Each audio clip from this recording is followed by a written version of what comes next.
आजको जंगल सफारीमा हामीले गैंडाको बच्चा र सँगसँगै चाहिँ स्पोटेड डियरहरुको बथान पनि भेटेका छौं र तपाईहरुलाई म डिटेलमा आजको भिडियो शेयर गर्छु। प्लिज पुरा भिडियो हेर्नु होला है। धन्यवाद। नमस्ते। चितवन नेशनल पार्कमा हामी जंगल सफारीमा आएका थियौं।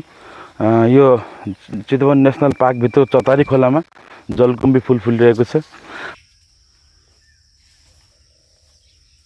अनि यहाँ चाहिँ असाध्यै काठमाडौँमा असाध्यै महँगो पाइने न्युरोको साग छ। म अलिकति न्युरोको साग टिप्छु र बेलुका रोटीसँग ट्याक्क खानुपर्छ।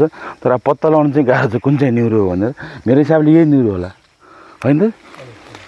यही न्युरो त्यही तलबाट यसो अलि माथिसम्म अलि माथिबाट गरे नि अब त्यति यो न्युरो यो काठमाडौँमा निकै महँगो पाइन्छ। तर हामी यहाँ चाहिँ नेशनल पार्क भित्र फ्री टिप्दैछौँ। तर यहाँ यसरी फ्री टिप्नु पाइँदैन। यहाँ पनि थियो पनि टिप्नु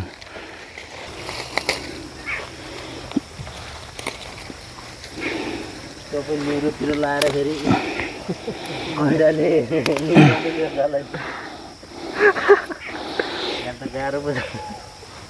बत्ती आइरहेको झडा गैंडा क्या।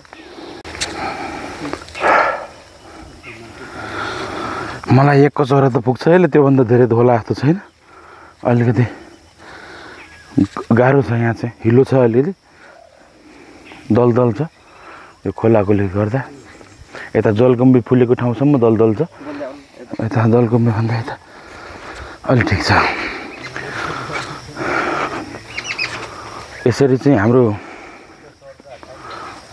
आन्तरिक पर्यटन प्रवर्धन गर्नुमा सिद्धार्थ हस्पिटलले पनि ठुलो रोल खेलेको छ। बिकज यहाँ नजिकै एउटा चाहिँ सिद्धार्थ वाइल्ड लाइफ रिट्रिट भन्ने रिजोर्ट सुरु गर्नु भएको छ।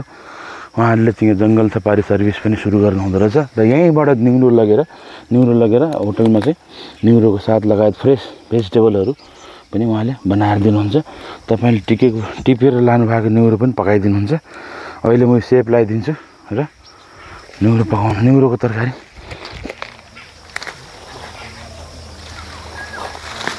न्युरो टिपिसके पछाडि फर्किने बेला चाहिँ ठ्याक्कै हामी गैंडाको कुरा गर्दै थियौँ। हामीले चाहिँ गैंडा भेट्यौँ। एकसिङे गैंडा हो यो।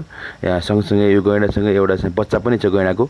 जंगलमा थोरै अगाडि के बढेका थियौँ, हामीले ठुलो स्पोटेड डियरहरू देख्यौँ। घाम लाग्ने ठाउँमा स्पोटेड डियरहरू घाँस खाँदै घाम तापिरहेका थिए। हुन त गर्मी सिजन छ तर पनि उनीहरूलाई घाम असाध्यै मनपर्ने भएर होला घाम ताप्दै घाँस खाइरहेका थिए। अनि हामी अलिकति नजिक जानु खोज्यौँ तर अब स्पोटेड डियरहरू दौडिँदै अगाडि बढे। हाम्रो यो राष्ट्रिय सम्पदाहरूलाई हामीले बचाउन सक्यौँ, हाम्रो वन्यजन्तुहरूलाई बचाउन सक्यौँ भने यो एउटा देशको ठुलो अर्थतन्त्रको आधार बन्छ। यसले पर्यटन प्रवर्धनमा ठुलो टेवा पुगाउँछ। त्यही भएर हामीले आफ्नो स्तरबाट चाहिँ यसलाई जगेर्ना गर्नु जरुरी छ।